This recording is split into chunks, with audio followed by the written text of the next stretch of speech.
What happens when one of Hollywood's most revered actors walks into what's supposed to be a friendly late-night charter only to find himself the target of a public ambush?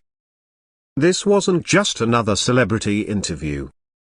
It was a calculated takedown that left audiences stunned, producers scrambling, and raised serious questions about the ethics of modern media. The explosive on-air clash between Richard Gere and Stephen Colbert spiraled far beyond entertainment into something far more personal and unsettling. Backstage at The Late Show with Stephen Colbert, Richard Gere was calm, professional, and focused. Dressed in a charcoal suit, he was preparing to discuss his latest humanitarian work, specifically, his involvement with refugee aid efforts through the International Rescue Committee. Everything, according to his publicist, had been confirmed. It was to be a straightforward segment, highlighting his passion project. Then came the call, "Mr. Gere, we're ready for you." As the audience welcomed him warmly, Colbert flashed his signature smiley, but his eyes betrayed something sharper. What started as friendly quickly turned confrontational.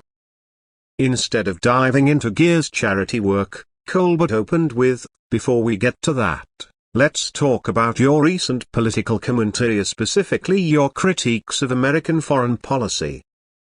Gere, visibly surprised, pushed back, "I'm here to talk about humanitarian issues, not politics." But Colbert didn't back down. "You've made multiple public statements. You can't hide behind charity work when called out on them." The audience shifted uncomfortably as the tone grew tense. Colbert pressed hard, pointing out that Gere had criticized immigration policy and military spending over 17 times in the last 6 months. "That's not occasional commentary, that sounds like a campaign," Colbert jabbed. Gere, now tense but composed, replied, "I'm using my platform to advocate for those in need. If that includes calling out harmful policies, so be it." But Colbert wasn't done.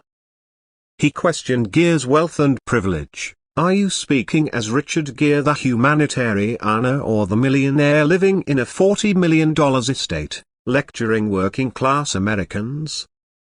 That struck a nerve. Gere's composure cracked. "That's a cheap show and you know it."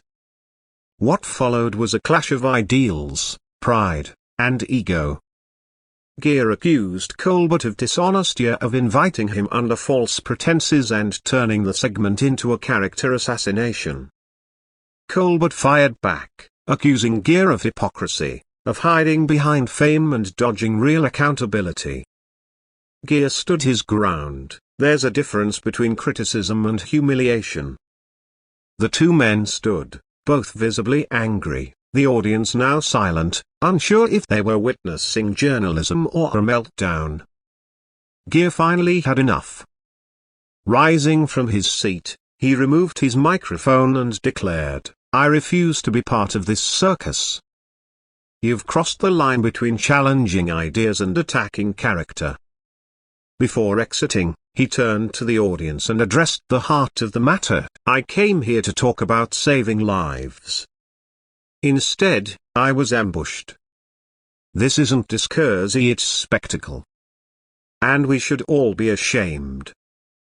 Colbert, shaken, tried to regain control, but the damage was done. His trademark confidence gave way to visible uncertainty. As Gere's footsteps echoed down the hallway, one thing was clear: this was more than just a bad interview. It was a moment that exposed a deeper issue: how modern media often sacrifices authenticity for virality, and how quickly public platforms can devolve into battlegrounds of ego and power. Was Gere right to walk away? Or should he have stayed and fought it out? Leave your thoughts in the comments and don't forget to subscribe for more deep dives into the real faces behind the headlines.